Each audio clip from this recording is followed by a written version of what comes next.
3월 7일 목요일 증권사 데일리 헤드라인입니다. 먼저 대신증권입니다. 이 코스닥 고점에 대해서 고찰을 해보고 있는 모습입니다.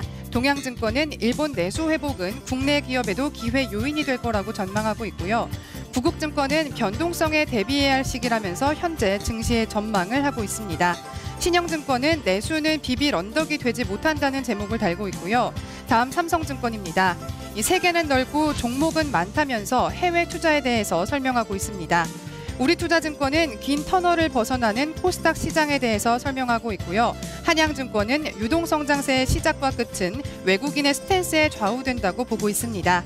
현대증권은 악재는 2월되고 글로벌 유동성 효과는 확장되고 있다고 전망했습니다.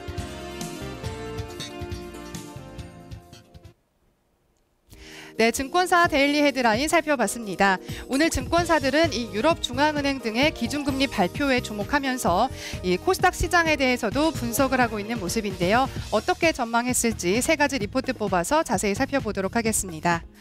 네, 먼저 신영증권입니다. 이 제목을 내수는 비빌 언덕이 되지 못한다라고 달고 있습니다.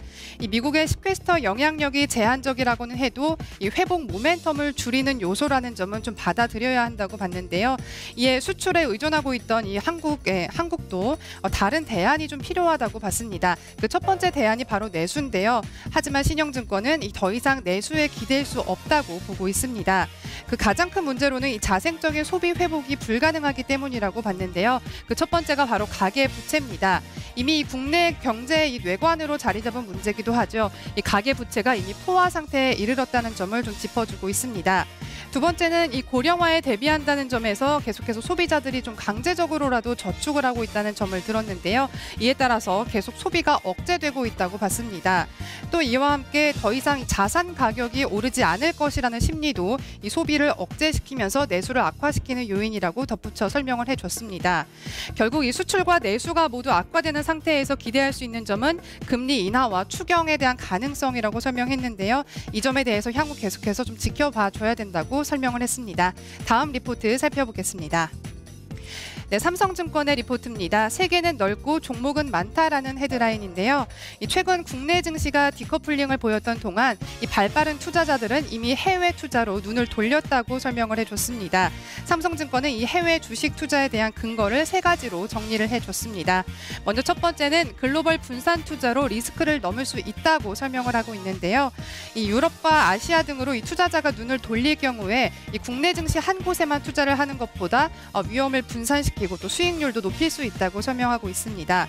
특정 국가의 증시가 이 개별적인 요인으로 떨어졌을 때 이 글로벌 포트폴리오를 보유하고 있는 투자자들의 경우에는 상대적으로 타격을 덜 받을 수 있기 때문이라고 근거를 말해줬습니다.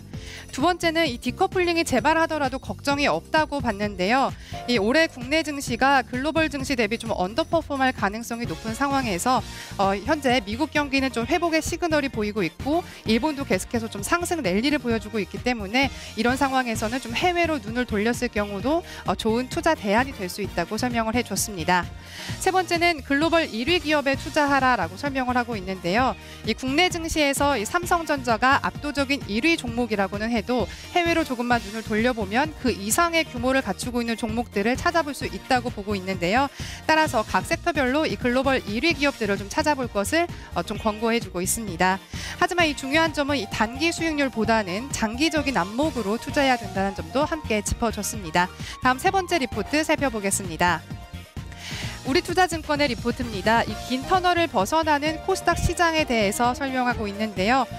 우선 코스닥 지수가 박스권을 돌파할지 여부에 대해서 좀 전망을 내놓고 있습니다.